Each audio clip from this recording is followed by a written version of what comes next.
Hello and good afternoon, YouTube. Like I always say, thank you for clicking on that video. I really do appreciate it, and I hope that some information I pass on is of some use in humor or actual knowledge for you. Why are you looking at a pair of my dirty pants with stuff on it? Good question. These are some new pants, and I'm going to give you a little bit of a work EDC because it's slightly updated, barely. But these are my work pants, and they are Lash rated FR pants. My job has me working up close and personal to a lot of electric at times, within just a couple of feet. We're talking some serious electricity up on the poles. And there's always a risk of an arc flash. Arc flash is basically where they phase ground, or phase to phase, or they ground out on you and it will kill you. Or it will mangle your body badly. You will be in a world of hurt if you live. Flash, this is up to, these are 20 calorie pants. Basically what that means is if you take a section of these pants when they're dry and you cut a 1 centimeter by 1 centimeter, basically 1 centimeter square section out, it'll take 20 calories of heat to catch it on fire. That's some serious protection. It's really high up there. And it'll be the same with the shirt. And you have to wear cotton underwear or wool, and same all your undergarments, shirt, underwear, and socks. Full leather boots, full leather gloves, your hard hat that is also electrical rated, which means it's not a metal hard hat. But yeah, the reason why I want to really show you this is these are the Ariats, and I'll bring in a brand new pair here in just a moment. Still has the tags on it. They are the HRC2s. What do I carry on me?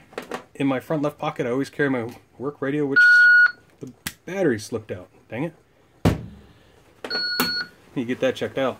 And I don't carry anything else in here besides what's recording. I carry my phone in here, this pocket as well. Go over to the rear left. I've got that ProTac 2 AAA that's working again. Thankfully.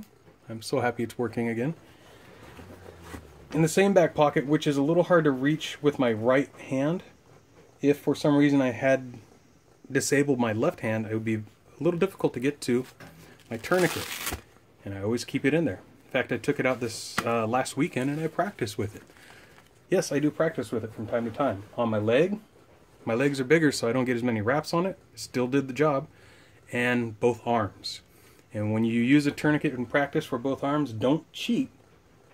Either hold your shirt or something, or hold your head with your other arm. Just disable it to where you do not use your other arm for any reason. Imagine you can't move it.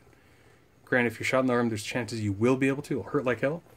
But still, restrain yourself from using it and use your other arm to apply it effectively.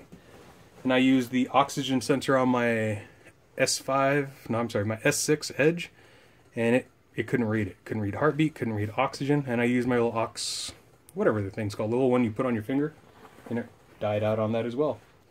So onto my right butt cheek, got my trusty old Leatherman mutt. I'm loving this thing. I've already used it 2-3 times today.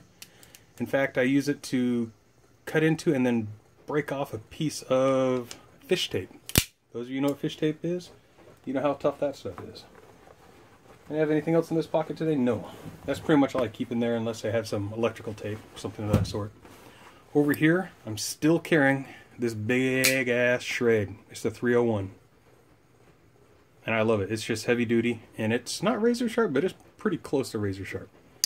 I'm really liking it, and the weight doesn't bother me that much, to tell you the truth. I really thought it would. In the same right pocket, I've got the Death Card wallet. It's the SOE trifold. All my pertinent such turned around. I pretty much always keep it that way, unless for some reason I forget. You got another pocket. The nice thing about these Ariat, however you pronounce that correctly, see, Ariat FR, flame retardant, is that the pockets are very deep. Check this out. Look how deep. The pockets go to right here. That's a good 8 inches of pocket. You can put some serious tools and stuff in your pockets if you had to. That's one thing I really like about them.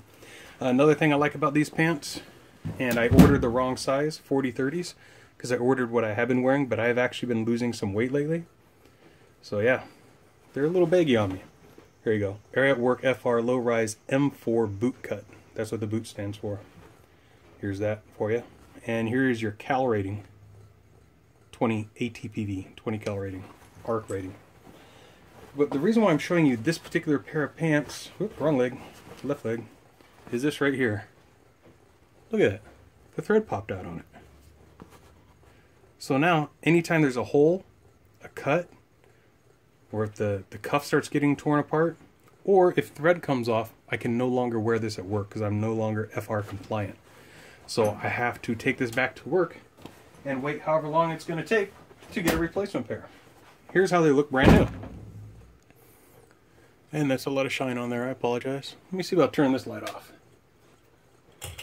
See if that does anything. Yeah, it's a little better, whatever.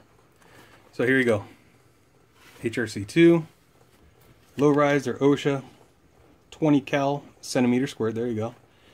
Whatever, we got the NFPA 70E Echo. You also got NFPA 2112, and you have your ASTM Foxtrot 1506. Also, OSHA 29 CFR, and that's the 1910.269.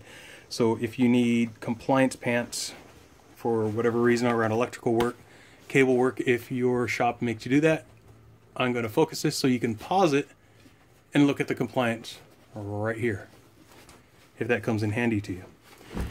These are probably pretty darn expensive, I'd imagine. Here's a barcode for you. If you want to scan that with your phone, just pause the video right there and scan that barcode. There you go, pause it. All right. And yeah, they're probably very expensive. FR clothing is very expensive stuff. Just the underwear alone, a single piece of actual Nomax or other companies that make it is going to run you between usually about $40 to $50 for a single pair of underwear.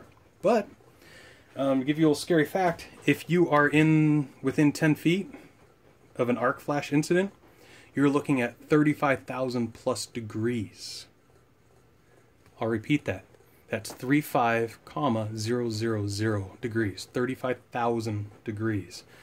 That's boom, just like that. And you're at 35,000 degrees of plasma, hot metal shards flying out at you, chemicals, the off-gassing of all that stuff being vaporized, or atomized really, not vaporized at that temperature, and it's coming straight at you. One of the best ways to stay alive is to hold your breath. You only have to hold it for about a second or two, but you hold your breath if you're cognizant of it. And that'll keep all that plasma and everything from going right up into your nose and in your mouth, down your throat and into your lungs, and singeing all your alveoli so you cannot take in oxygen and you suffocate to death. Or you're just burned enough to where you're in misery for a very, very long time and you probably never breathe again the right way. It's really scary stuff, honestly. It really makes you take note of what you're doing. It seems commonplace, but you can die very easily that way. Not to mention, if you're wearing any polyester or non-natural materials like wool or cotton, it will melt because it's a petroleum product. It's plastics, and it will melt onto your skin and add to that problem. So yeah, another downside to FR, or being in a arc flash, and they didn't discuss this in the training I had here, but they discussed it when I was in the Navy, is if you're in an arc flash, one, the clothing you're going to have on is thick, heavy, and it's going to make you sweat a lot. And when that 35,000 degrees, or even a 20,000 degree flash, or a 10,000, it doesn't matter. One, the flame's not going to come through the clothing very easily. It'll take a good 3-4 seconds of burn time for it to burn through you. One of the biggest burn areas you're going to have is all that sweat that's in between the clothing layer and your skin. All that sweat is going to turn to steam, and that's going to be instantaneous, and you're going to get some bad steam burns. If you've ever been dumping hot water out of a pasta pan, like the first or second time you've ever done it, and you do it wrong and you have that steam come back over your hands, that's nowhere near what it's going to feel like. Even if you stuck your hand in boiling water and held it there for a couple of seconds, it's going to be worse than that. Granted, that's going to be really bad, but it's going to be worse than that. Sorry to give you a little bit of a doom and gloom over some pants, but yeah, I just wanted to share. FR rated pants. So far, the ones I had, besides the thread coming out, they're fairly comfortable. I like these better than the Wranglers because of the inseam. On the Wranglers, it's like it's made for old men in Florida. I mean, literally, there was that much gap between my nutsack and the bottom of the inseam. and it really was not comfortable. Your legs start chafing like crazy, and you're constantly pulling your pants up. These are a little too long for me. I'm not long-waisted, I'm short-waisted, so really I'd be happy if it came up to probably around here. But it is